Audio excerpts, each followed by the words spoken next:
Hi, and welcome to Xbox the Box, and we're introducing some gameplay from Ghostwire Tokyo, which is now on Xbox. What the gameplay you see here is in quality mode, meaning it's 30 frames per second, and you're seeing it on Xbox Series S, not X. So, I'll be chatting with Lewis, who has been playing the game recently, and he recommended me to check out this piece. So I decided to do the first few minutes of the gameplay and check it out. So, would you like to introduce yourself? Hi, so this is I'm Lewis from Xbox the Box. If you're a regular listener, you know who I am. Potatochief or anything like that.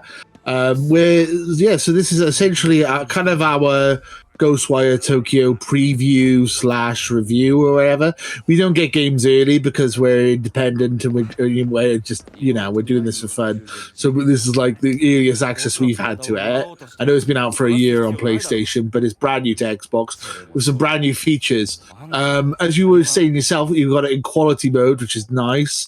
And I've recently been going through the controller controls because one of the first things I noticed that is not particularly right is just like to do with the turning the camera.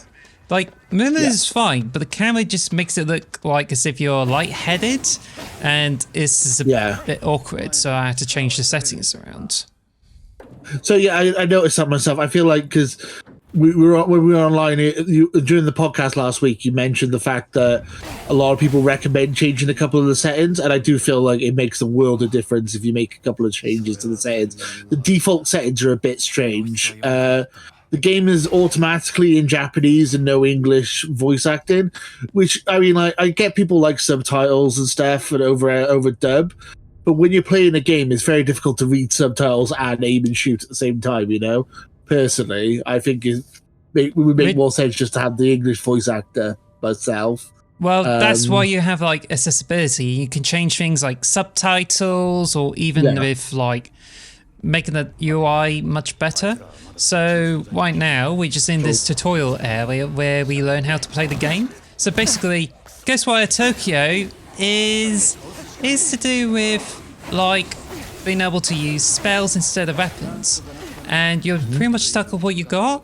It's a bit unwieldy, and sometimes I run out of audio, but there's a couple of times where we have, I think there will be situations where you're left to find some spirits, make sure they're not taken away, and then you go to the phone box to actually take this spirits away, which you'll see later in this clip. There's mainly the shooting in this game. You don't have guns or anything. You have your hands. So it's very like Naruto-esque. Like if you ever watched the anime Naruto, you do like all hand gestures. I'm really enjoying the gameplay. I think it's a lot of fun. I feel like this game does feel a little bit underrated, honestly. When it kind of flew under the radar when it first came out on PlayStation. And no one really talked about it, but from playing it, I'm really enjoyed it so far, personally. People have been complaining about the frame rates, and you say you didn't notice any gameplay frame rate drops, right? Was it in quality or performance? I was in performance mode, and I've recently moved it to. No, I was in quality mode and I recently changed it to performance mode. So I'm now in 60 frames per second. I wasn't in 60 frames per second when I first started playing it. I haven't noticed much difference when it comes to I haven't really made it worse. I haven't had any bugs or anything. I think, it might be buggy for some people, but I've had no issues whatsoever so far. But I'm still quite early in the game. I'm only 3 chapters into it now. You have. I am really enjoying it. I am really enjoying it. There was a couple of little things I just wanted to mention. We were talking about accessibility features.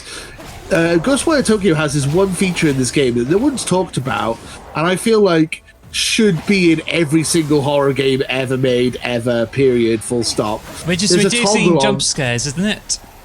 Exactly, yes. There's a toggle where you can remove jump scares. I love that. There's so many video games in the past that I've wanted to play and then there's been a jump scare, or I know of a jump scare, and it's just put me off playing it. You just go, oh, I don't want to play that then. I don't like being startled. So I don't enjoy the feeling of being startled, or like that. I don't think that's horror. I find that annoying. We discussed that on the podcast before, how I find jump scares annoying. I feel like this toggle is fantastic, and I would play so many more horror games if they gave me the option to remove jump scares. I really would. I like psychological horror, but I don't like jump scares. I think if I would love stuff like Silent Hill or whatever. If I knew there wasn't going to be any jump scares, I would totally play it. Yeah, so I think that's a really nice feature, and no one's mentioned it. I think. Well, I think I have to bear in mind that Tango Gameworks is also the developer of Hi-Fi Rush. They got it over on Developer Direct, and it came out. It was a huge, one of the most successful shadow drops ever released, and they recently did Ghostwire Tokyo, which they now brought over to the Xbox One. Not the Xbox One and the Xbox Series X, and it's in the same vein as it's not on the Xbox One actually. I think I didn't get that right, but it's the same effect with Deathloop, where it's just they came out of the PlayStation 5 and then they just came out on the Xbox. So yeah. So yeah, right now we're just coming up to this point where we just go through a huge cutscene again, which will be cut through. So what I found so far is that in quality mode, it's very shiny.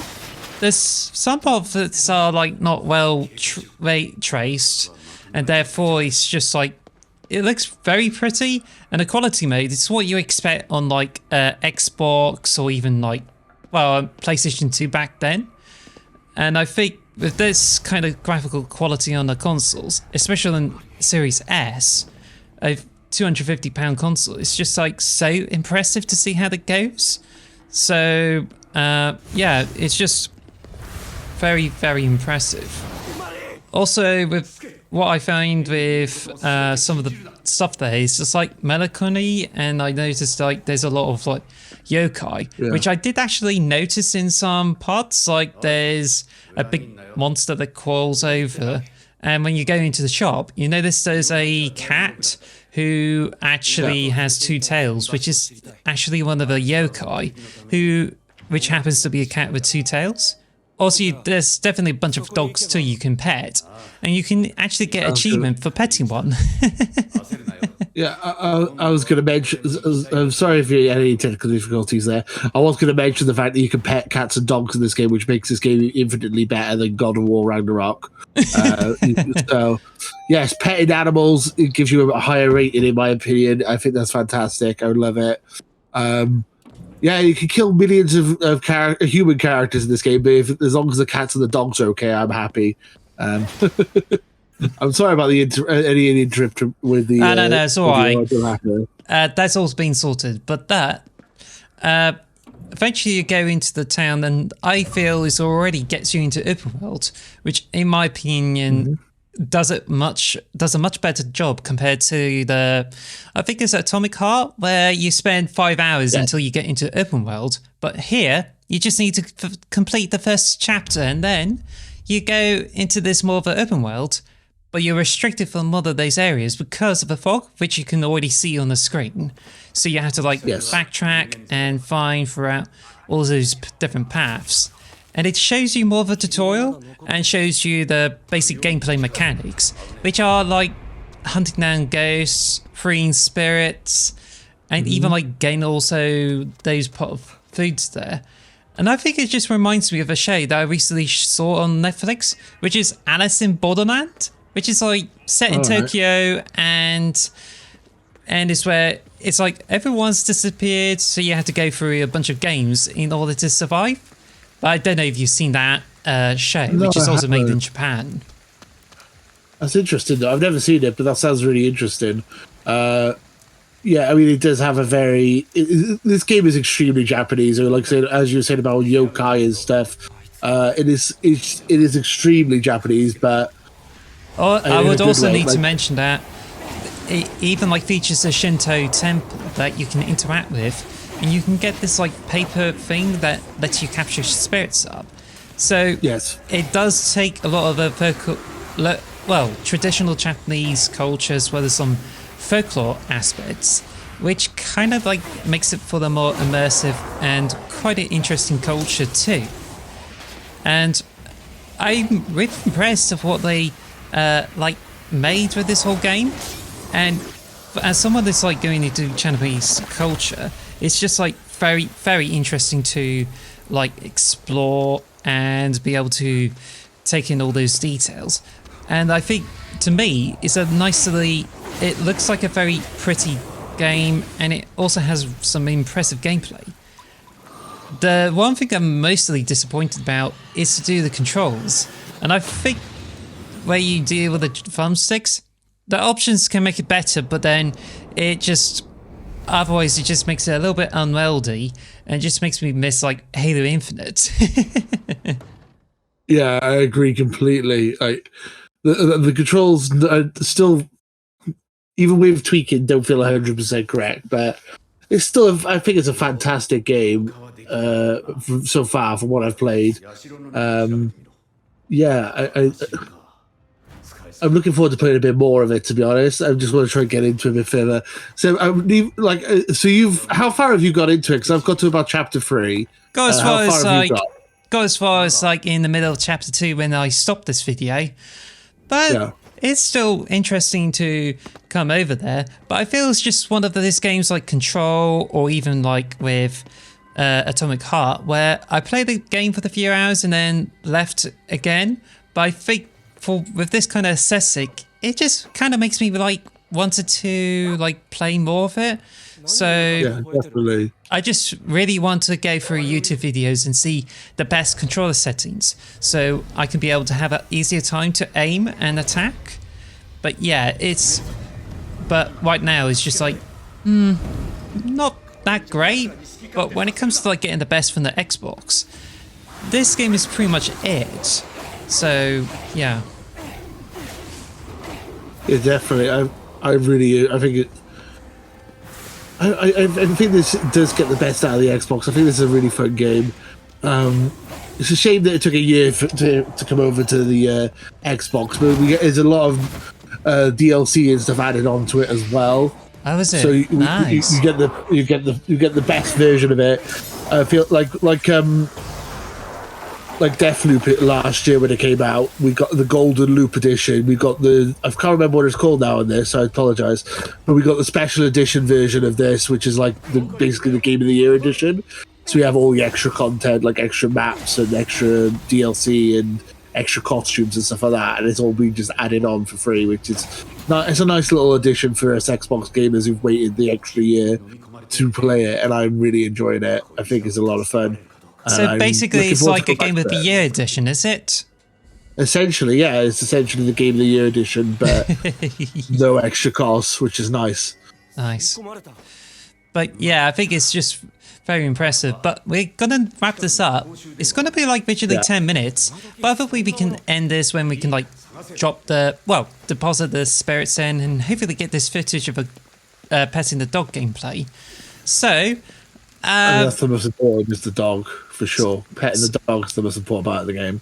Now, how would you rate this game at the moment after you played like 3 chapters?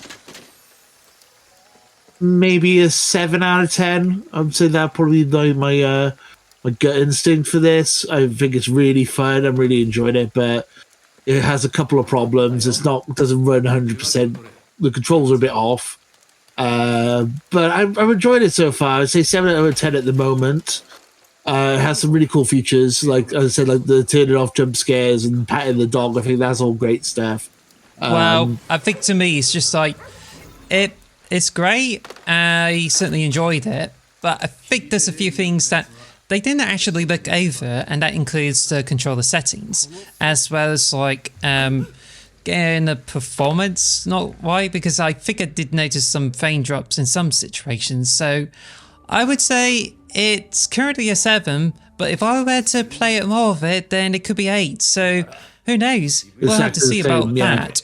But I think this is a safe bet to say it could well be a 7 out of 10. So I think that's what we're going to have to conclude on. So anyway, Sure. Thank you for watching this video, and the Ghostwire Tokyo is out now on Game Pass, which you can also buy on the PlayStation 5. So hope you enjoy this gameplay video, and until then, take care. Bye. Bye.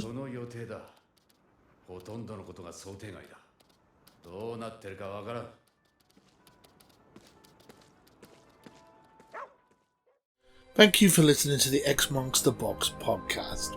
Follow us at X Marks Box on Twitter or X Marks the Box on YouTube. And follow us on all audio podcast services. Thanks for listening.